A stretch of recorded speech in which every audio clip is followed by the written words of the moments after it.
All right, so this is going to be part of the assembly process of putting the inks in the printer, the power cord in the printer, the print head, and then the catch tray itself. The last thing you're going to do is actually do the catch tray. So we're going to walk through where to plug in the power cord, show you where the network connection is and all that, and then how to install each ink as well as the print head and get this machine primed and ready to go.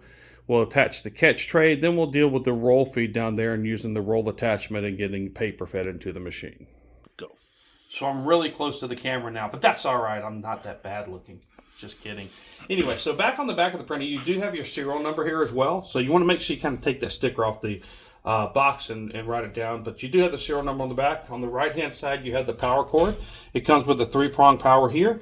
You basically just plug it right in here just like that. It's not that difficult. It's like every other plug. And then over here, you have your network cable and your USB. You want to make sure if you're hooking it up USB, you're hooking it to the top. You can mess up and jam the USB cable in here, which will mess up your network connection. So you want to be extremely careful when you're plugging in if you're using USB. The network cable will only fit within that one slot. Okay, so this is the part that takes a little bit of time because you got to take all these inks out of the bags and all that, and they're very noisy, as you can hear from this. Okay, but the cool thing about the Canon, again, these are designed for self-installation. You can follow the instructions in the manual. All right, so I'll grab the manual real quick.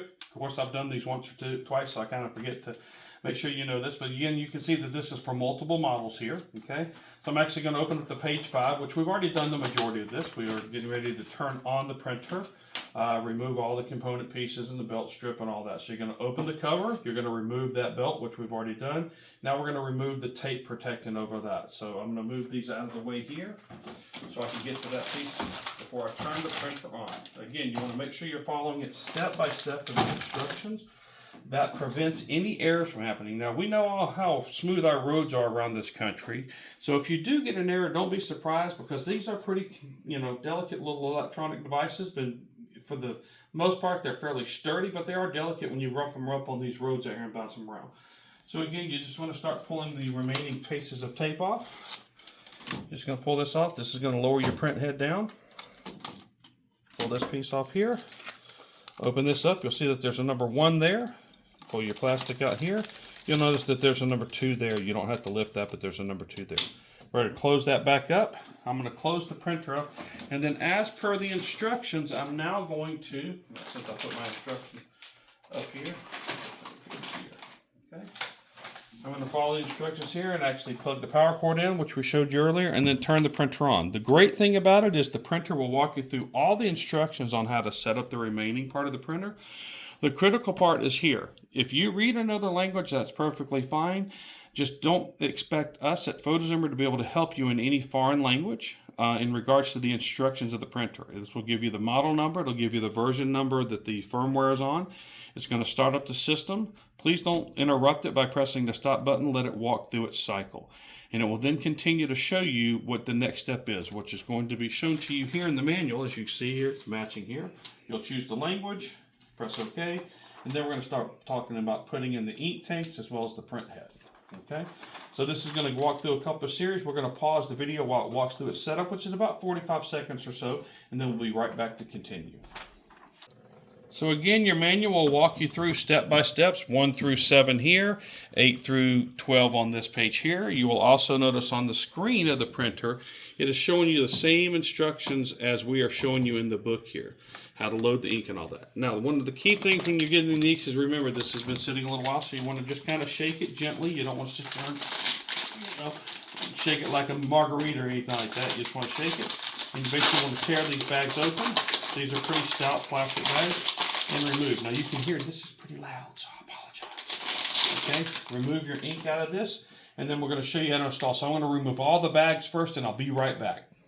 Okay, so as the instructions will show you here, as well as on the screen, you're going to open up your ink cover. There's one on each side. Now the cool thing about this is, man, they're pretty clearly marked as to which color goes into which slot. The good news is you can't put the wrong color in the wrong slot, it doesn't close. Now, not only does the manual give you the instructions on how to put the ink cartridge in, not only does the LED screen, LCD, sorry, put the instructions on it, but they've also got this nice little sticker with steps 1 through 7 of exactly how to put the cartridges in. So you're simply going to grab your cartridge here. This is the PC cartridge. You're going to pull your blue lever back like it states in number 1. You're going to lift up like it states in 2, lean forward like it states in 3. You're then going to take the nipple part of your Canon ink cartridge and put it in the nipple hole inside. Okay, and then you're going to simply lift this up, slide it back down. You're not letting it drop, and then you're just going to lock this into position. If you had the wrong cartridge in the wrong slot, I'm going to show you. Okay, here's my photo black. I'm going to try to put it in the yellow. Okay, up and over. I'm going to put it in here. When you notice I go to close it, it will not let me close it. It does not seat in there appropriately. So they're designed to make sure that you do not put the wrong ink cartridge in the wrong slot. I'll come over here, put my photo black in my photo black, and you'll notice it goes down very smoothly. So again, these are to prevent you from messing up and putting the wrong cartridge in the wrong slot. Again, take the nipple. You'll see the hole in here. It just sits right down under, just nice, gently slides down in here and locks into place. Again, this prevents you from putting the ink into the wrong slot. You'll notice also each time when I lock this mechanism back into place, each color you'll get a red light back there saying that it's engaged in the ink cartridge. Okay, we're simply now going to close this side up, and we're going to move on to the other side, which Joe has meticulously stacked these in order to make it easy for me to sit there and place them into position. Okay. And again, you can be you don't want to be super rough with the machine, but it's not like you got to handle it with kid gloves. Okay. But you'll notice how simple and easy this truly is. Okay. Again, the steps are in the manual, as well as the screen, as well as on the cover here. Now you're simply going to close the cover. It's now going to walk you to the next step. And if you notice on the screen here, it shows that you've installed all of your OEM ink. And again, you want to make sure you're using OEM ink. You want to press OK on the screen here. It's now going to prepare the ink system. And then I'm going to come over here to the book here, and I'm going to flip it all the way over to the next page, which talks about installing the print head. So while it's initializing the ink, I'm going to go ahead and show you how to open up the print head. Now this is a very expensive component piece, so you don't want to be careful, but you're going to fold the silver bag here, open it up here, and you're going to notice that you've got 2 notches here. You just simply use that notch to basically tear the bag open and then slide your print head out of the bag. It is taped in there so you can't drop it. And in case you do, it is secure. Now it's going to walk you through opening the top cover, just as it does on page 8 and 9 of installing the print heads. It is a step-by-step instruction on how to do this. So we're going to follow steps 1 through 9 all the way through. So I'm going to put my manual back here. Again, I've done this many times. You want to make sure that your print head stays in this box until you're ready to install it. You'll notice that your carriage had started here in the initial when we untaped it, and it's now moved over here because the printer's in this setup mode. You're now going to take this blue tab, as it states on the screen here, press it in, and pull forward. You're then going to take number 2 and just lift straight up, and you'll notice that will push the print head carriage out. Okay, now I'm simply going to untape my print head from my box here. I'm putting my thumb down to hold it into position to make sure that it does not grab it in any way. Okay, and I'm simply just going to pull it up by its handle and pull it out. Now you're going to notice there's some ink in there, and that's from when they test the print head before they put it in here. Okay, and then you also have these nozzle covers here, so I'm simply just going to pull this straight off. It is not clipped on there tight. They're basically just set on there, and you're simply just going to place them in here. Your print head goes in exactly like you see the nozzle holes here, and all your hoses are out here. You're simply just going to set it straight down in there, okay, and the actual carriage is going to hold it. You're going to fold number 2 down, and you're going to notice it's going to pull those nozzle holes in, lock them into place. Then you put number 1 back up in here, and you'll notice that it's adjusting these and pushing those into those nozzle feeders there. Now all these tubes are clear at this moment, but as soon as it's done, it's going to fill not only the tubes that you see back here clear, it's going to pull the ink all the way through so you can actually have full ink inside the line. So if you run low on ink later on as you use the machine, you won't run out of ink while printing. Okay. Now I'm simply going to, as the instructions tell me up here, just close the cover, just as it does in the book. I didn't move the print head or anything. I simply did that. So you'll notice I'm closing the cover here. And now it's going to process and start to get the printer ready. You'll have an orange like that up there only in the beginning because it's in this initial setup mode. And then we're going to be right back on how to load the media in this. So this concludes the setup of the inks as well as the print head. And then we'll come back when we do the print head alignment and loading the media. Okay, so we're at the stage where it wants to run the print head alignment. Now, this is critical to the function of the printer to make sure that your colors lined up. Have you ever looked at a magazine that has those little color coding squares and circles off the side, and then you look at the pictures and they're off a little bit? Well, that's what happens when the print head's not aligned. They're not aligning the colors appropriately. So you want to make sure you run this. So the first thing it's going to ask you is to choose what you're going to do paper feed wise. There's two choices. There's a manual process where you would actually feed a sheet of paper into the machine, or roll. We recommend the roll just because it's a more simple process of lining the print up, but I will also show you how to manually load a sheet of paper as well. But we're going to go ahead and press roll here for simplicity. It's going to tell you to open the cover just like we had previously done. Okay. It's going to also have you open up the secondary cover, which is going to expose your media ring, your media wheel. Okay. So this is where this component piece comes in. I know we left this off about 15 minutes ago and you're like, what happened to it? Where did it go? Well, it's right here, okay? Because you need this to actually hold the paper on the spindle. The spindle sits in here loose, so you just simply pull it out. This is the right side. This is the left side. This is designed for a 2-inch core. Your expanders that are in your tray right down here would be designed for the 3-inch core. These simply slide on to your spindle as such if you're using a 3-inch core paper. And they're going to come down into these holes and line up and push in and lock into position. Just like that, okay? And then that wider core piece of paper will actually sit over top of it. To give you an idea, this is what a 2-inch core roll looks like. This is what a 3-inch core roll looks like. So you can see the vast difference between the two, which is why you need that core expander. Now I'm going to show you how that core expander fits into this 3-inch roll, okay? Let me grab the spindle back here, okay? Basically, you want to make sure that the paper is feeding over the top. Now, this is one of our test rolls, so it has a little bit of extra print on here. The paper wants to feed over the top, so you want to slide the spindle up in here. I'm going to slide the pole up here, and I'm going to show you how it slides right down in here. It gets nice and tight up in here, okay? And that's what you want. And you want it to sit flush against this end, but you'll notice the spindle is not turning at all, which is what you want. You don't want it bouncing around, and you don't want it loose. Now, you're simply going to take your other core expander, and you're going to place it on this end. You'll notice that there are 4 holes, 2 that are rectangle, 2 that are kind of U-shaped a little bit, okay? You want to line this up, pop this down in here until you hear it click. And this is simply just going to slide all the way down and go all the way into the core of the paper, just like this. And then you're going to basically move this handle from the unlock to the lock position, just like you see here. There's a lock and an unlock button on here. Okay, so unlocked and locked. That allows it to slide up and down the core. So unlocked and then locked. All right, once it's locked into position, it's not going to go anywhere. Now I can simply take my spindle roll and place it back in the unit. You'll notice that I have a wrap around the core of my paper. All of your paper comes wrapped with a holder into it to keep it from unwinding.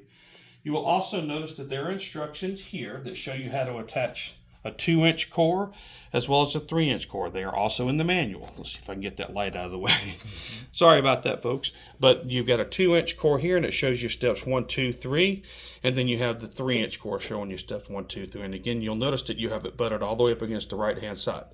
The next sticker over here shows you how to remove this piece of paper that I have on my roll down here and unwind the actual material. Okay? Okay.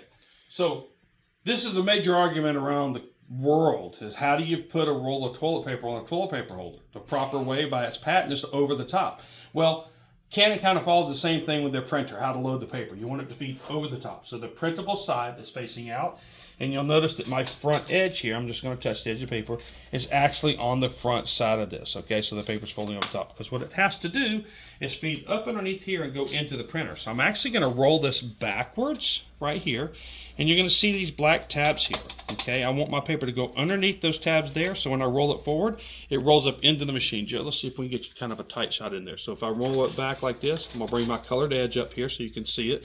That's the starting edge. I roll it down below those tabs, and then roll it forward, and it's going to go up into the machine, okay? Now, once I've loaded it in there, it's going to tell me to close the output tray, okay? I'm going to close the tray here, and I want to make sure that this gets locked down into position. Basically, this is even with the printer. And then as the instructions say on the screen up there, close the top cover. I'm now going to close the top cover. It's going to ask you, do you want to start feeding the paper? And the answer is yes, I want to start feeding the paper. That way it can feed the material in for me. The great thing about this 4100 Series S model here, the 4100 as well as the GP Series printers, they've got automatic paper feed. Just set it down in there, let Canon do its job. We're going to wait a moment while it feeds the paper through, and then I'll show you a couple of other instructions.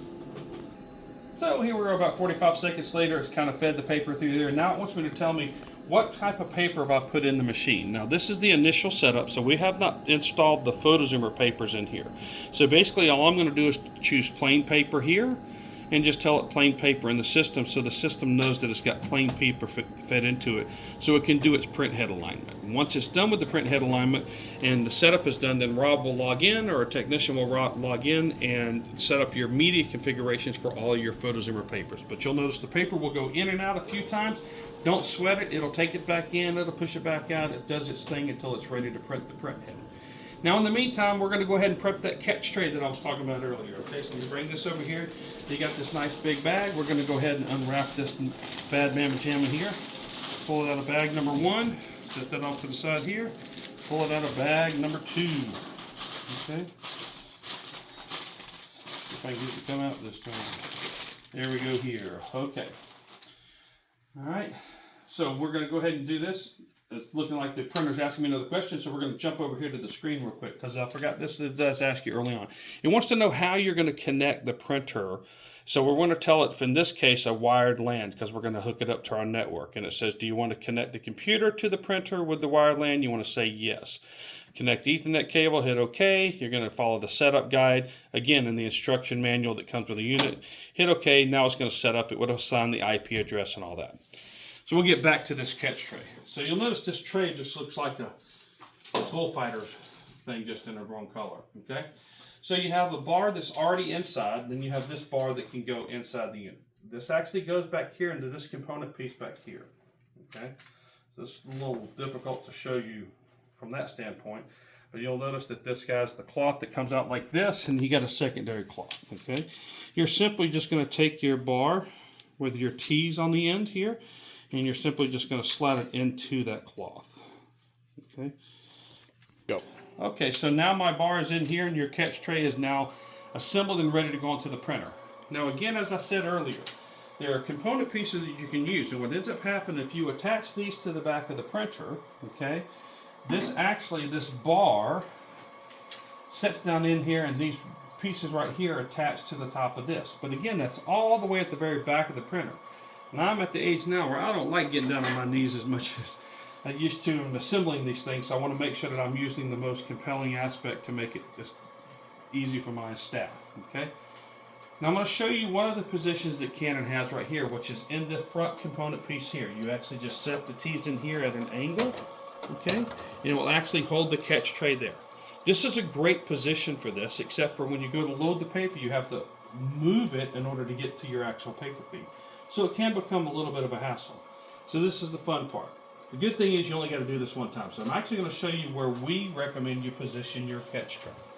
You will notice that I left nice foam on the bar here, on this crossbar. You can remove it if you want to, but basically you want to hang your T's on those crossbars, again tilted back, and you will notice that it will not fall and it stays in there nice and secure. Okay? You're also then going to take these component pieces here, and again it can go either way. This is typically on the right. I like it on the left because I'm left-handed, or on the left, but I'm left-handed, so I like my adjustable one here. But for video purposes, I just want to show you can go on either way. So we're going to flip this around because most people are right-handed. So we'll flip around to show you the easy use of that. Okay. The cool thing is again, this net and catch tray can be put on either way. Okay. I'm going to hang this back up on this crossbar here. It's much easier to do this before you attach this to the front. Now what you want to do is you want to pull this bar out here. As I showed you earlier, you want to lift it into its upward position. It has 2 locking positions. You'll notice that you have these little knobs that come out. You actually put one knob in to this little slot here, and then just basically push the other side, and I'll lower it down so you can see it. Whenever you need to remove it, you just kind of push out a little bit. It just hold it in by pressure. Okay? And this is all, you're doing this while the printer is finishing its setup. Okay? You'll do the same thing on the other side. You'll put the knob in, and then squeeze the knob in the other position. Now, again, you'll notice when the prints come out, they're going to be sitting right here. So they're right within reaching distance. When you're going to print, you want the print arms in this position here and pulled up, which makes it even easier. So I'm going to pull these arms out here, because these actually can roll up, listen. And you can make a little shelf out of it, okay? So it can kind of be a tight shelf, so when you're doing blueprints and you're trying to stack them, it can go 1, 2, 3, and you can call that. It makes it a little easier. To release that, you simply push in this gray button here and then just manually unroll it or let it unroll by itself by the pressure. Now, when you're not printing, these arms can be pushed in like this and lifted up into this position, minimizing the space necessary to accommodate your printer.